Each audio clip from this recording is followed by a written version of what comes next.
Hello, this is Prince of Somnia, and welcome back to more Let's Play Persona 5 Royal.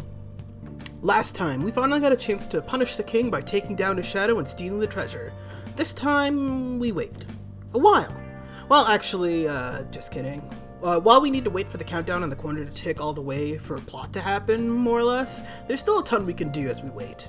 Maybe not so much now, but the further we get in the game, the more we can do.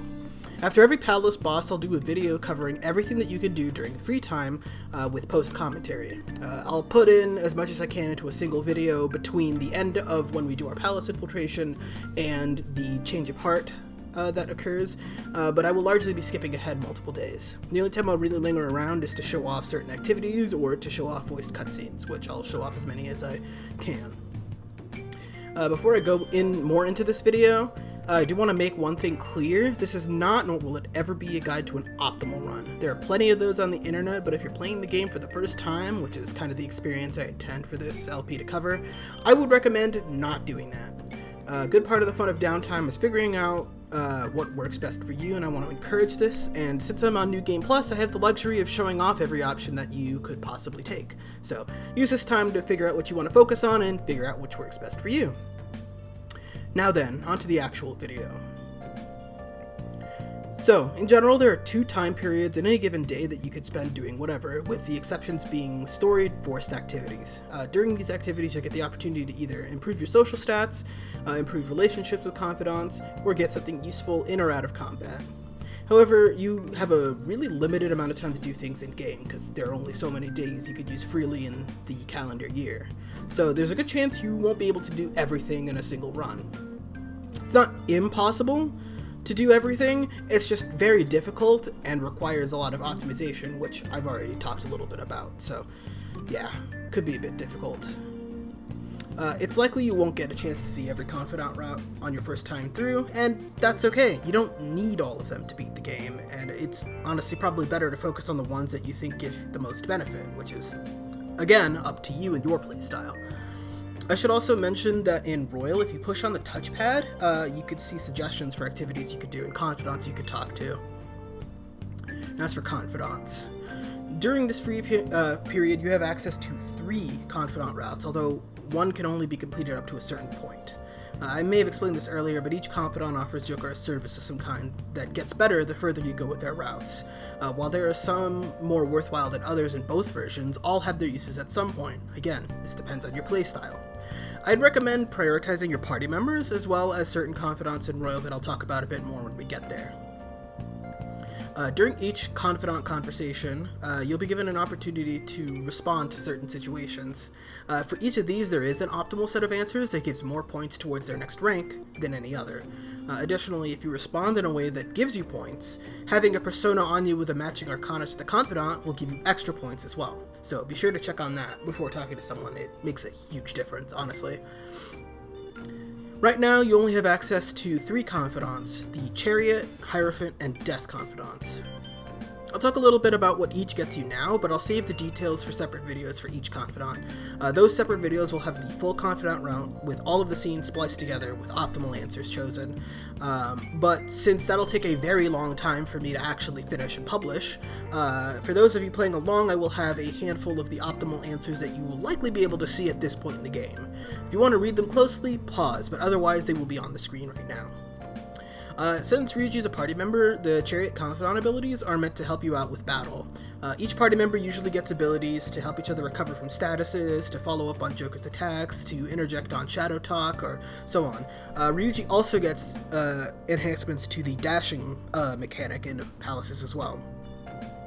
The Death Confidant gives you wider access to more inventory at the clinic, but is mostly locked behind having rank 2 Guts, which isn't super easy to raise at the moment.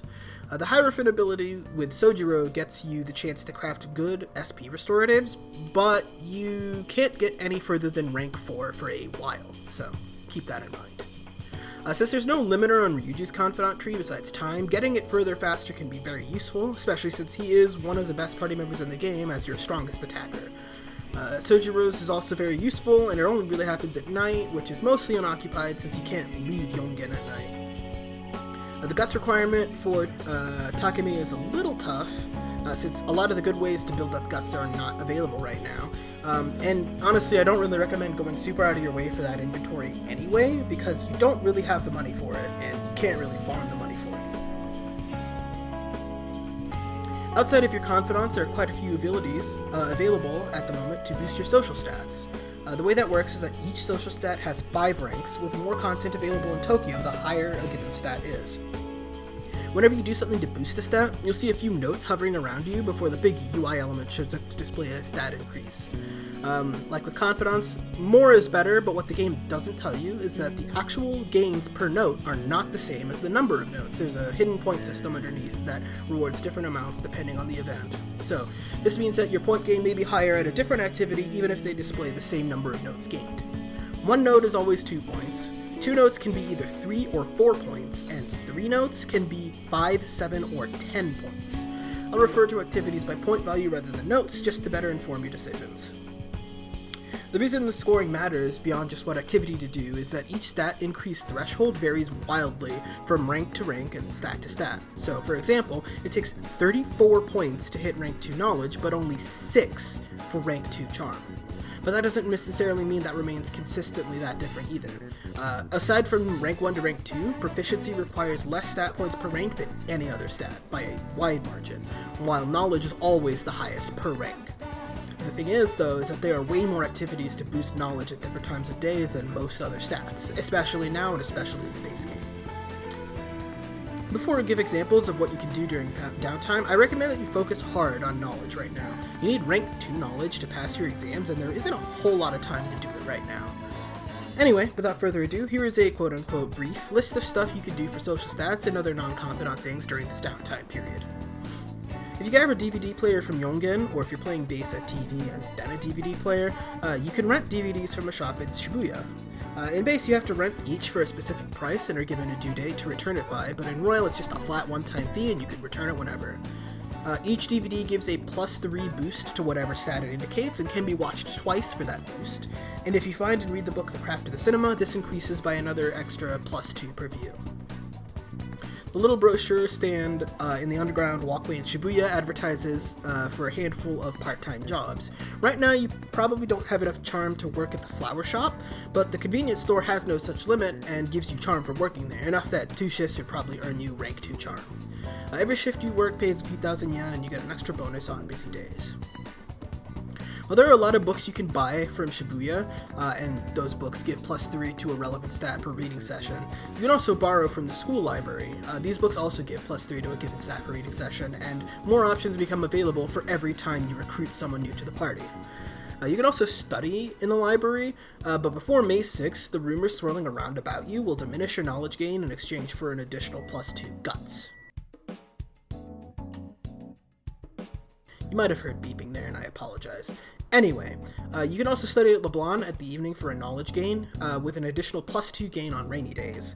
And if you're still looking for ways to boost your knowledge, solving crosswords and answering TV quiz questions, as well as answering the questions in class takes no time and results in 1 or 2 points pretty much for free. Once you're allowed out at night in Yongen, you've gotten access to a handful of facilities such as the laundromat. At night, you can use the laundromat to clean off city gear from palace enemies and turn them into actual usable armor pieces.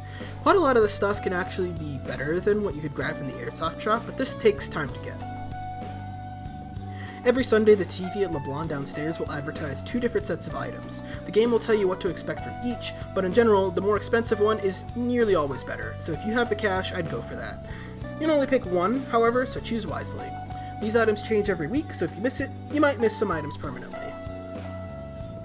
Yongen is also home to batting cages, a short little minigame where you have a set number of chances to hit the ball, with success depending on timing and the chance of a home run depending on aim.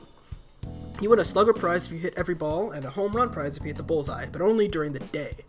If you're having trouble now, don't worry, eventually you'll be able to grab a helpful tool to assist you at the sports shop. Batting at the cages also grants a +3 bonus to proficiency, which is the only other way you can currently increase proficiency besides crafting your infiltration tools.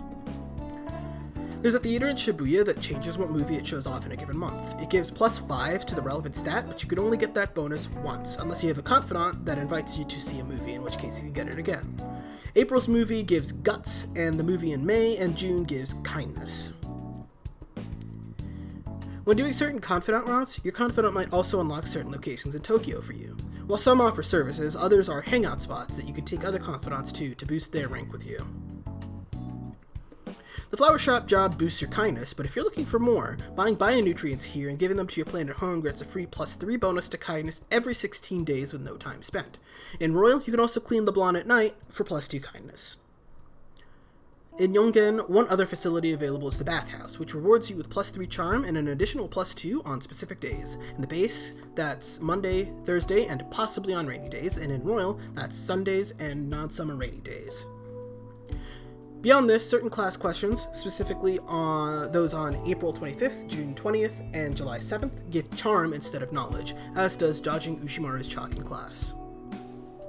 With those out of the way, the last little bit of the video here will be about fixed and semi-fixed events. While I continue rambling, the class questions I got asked are being answered correctly on screen in chronological order. Afterwards, any cutscenes I found, at least in recording, or editing rather, with voice acting will be shown off in full, also in chronological order. That's it for now, and next time, we will see where the stuff with Kamoshida got us. See you guys then!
Have you seen Kamoshida?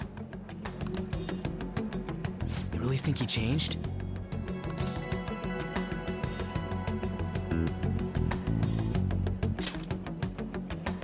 Well, yeah. Oh, perfect timing. Study hall will be held instead of PE today. I'm letting you know just in case you haven't heard. Mr. Kamoshida has taken the day off. He ain't here?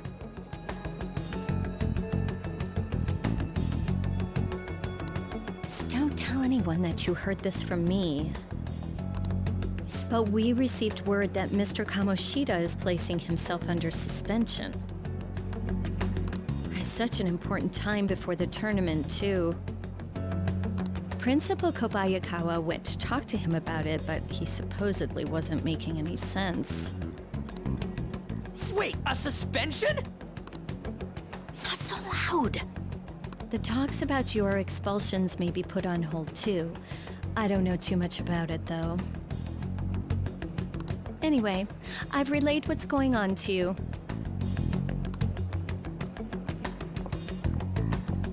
Looks like something happened. At least it sounds different from a mental shutdown. I guess all we can do is wait.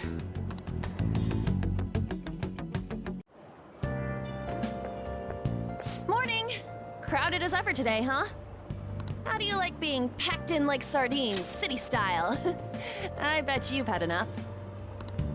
I don't mean to joke around. I just don't know what to do. I get anxious unless I'm doing something, yet here I am suddenly with nothing to do. It's so awful just waiting for the results, isn't it? It's so worrying. You're right. All we can do is believe and wait. Thanks. I feel better after talking. It's not good to be a downer in the morning. Well, let's have a great day today.